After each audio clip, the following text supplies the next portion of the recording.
In our house growing up, burgers were basically forbidden. My dad used to say, "Why eat bread with meat inside when there's rice and stew at home?"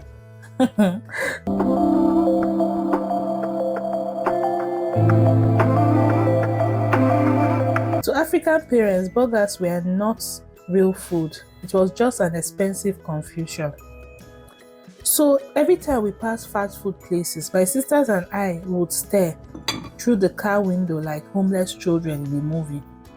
Meanwhile, my parents acted like burgers were some kind of Western scam. They always said, "Nonsense food. You will just waste our money and then you will be hungry again in 20 minutes." And honestly, for years, I truly believed burgers were some mysterious Oyibo luxury. But today, we are making our own Nigerian burger version. And honestly, this burger has fully entered its African era. Just see the things we put inside into the mixing of the meat. One thing Nigerians do not know how to do is eat bland food. Even burgers must carry serious personality, because tell me why ordinary burger meat is already getting all this pepper, seasoning, spices, even garlic and ginger, and pepper and onions, and enough flavor to wake up your ancestors. And honestly, this is exactly how it should be. But let me tell you about the day everything changed. One Friday evening, my mom came home exhausted from work. NEPA had taken light. Nobody wanted to cook. Everybody was hungry and irritated. Then suddenly, my dad said, "Everyone, hop into the car." He quietly pulled into a fast food drive-thru. Yes, this was the same man that spent years insulting burgers. So for me, I usually do not like taking my burgers with my tomatoes fresh, so I prefer to slightly season it and toast it slightly in the oven. So tell me in the comments, how do you prefer your tomatoes when making burgers? Or do you even use tomatoes at all? Do you like them raw? I know some people love eating their tomatoes raw, or you like them toasted like me. Then caramelized onions, it hits differently. For those of you that use fresh onions to make burger, just try this. Try caramelizing your onions.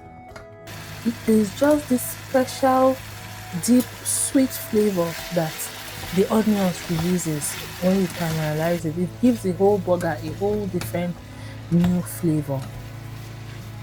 Then toasting your buns, so it prevents your burger in general from becoming soggy quickly. Then I really like bacon in my burger also. Of course, I really recommend that you press down your meat a little bit flatter. I would have done that. Press it down a little bit flat, and see that hole I made in the middle is very important, because it helps you to know when is the right time to flip your meat. Because you see, water accumulates in the middle, and then you know that it's just the right time to flip your meat partly. Because a lot of times when you cook your meat for your burger, you'll notice that inside the meat ends up being undone and raw. So when you have the hole in the middle, you just know when is the right time to flip it. So back to my story. My dad quietly pulled into a fast food drive-thru. Yes, this was the same man that spent years insulting burgers. The whole car went silent, and inside me I felt like a girl that had just fallen in love. I felt butterflies in my belly. Even my sister looked at me like we had just witnessed a miracle. I'm sorry to interrupt this beautiful moment, but if you have not, please remember to like, subscribe, share this video so that others can learn and enjoy this amazing recipe just as you are enjoying it also. Now, this is where burgers get really dangerous. You see that sauce? The sauce is everything. And we Nigerians, we do not believe in small flavor at all. Everything must enter properly. One thing that completely changes burgers is the sauce, because the difference between a dry burger and a memorable burger is the sauce. And take note of the mixture of this burger sauce. It's really, really epic. Then you see, don't miss the honey, the lemon juice and the honey in the sauce. It elevates the whole sauce.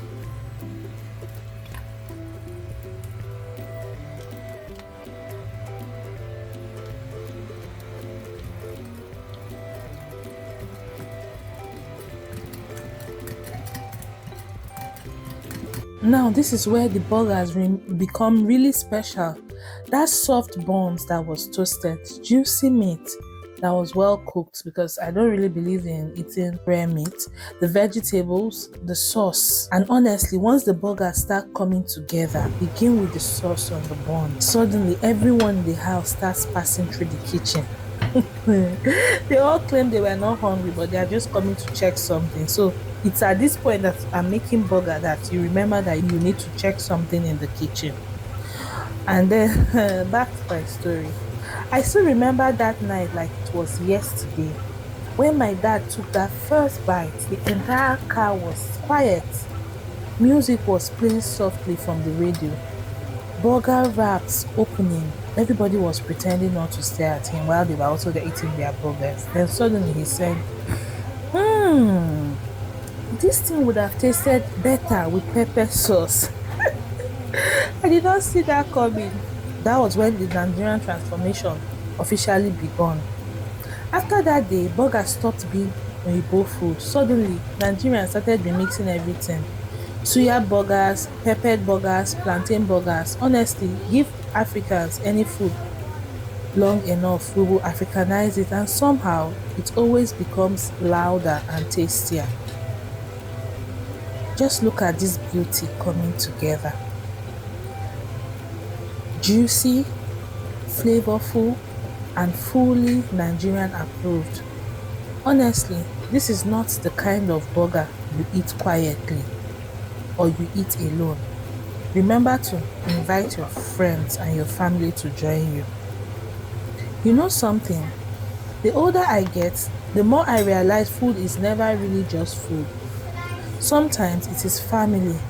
It means laughter, memories, and at other times, it is small moments you never realize will matter forever. And honestly, that Friday night burger memory still replays afresh in my head every day. African families do not just eat food. We adopt it, remix it, and give it our own flavor and story. And somehow, this is what makes it feel like home. If you made it this far, welcome to our royal family. Do not forget to subscribe and tell us what food did your African parents refuse to buy in your home when growing up. Have a nice time. Love you. Meals fit for royals.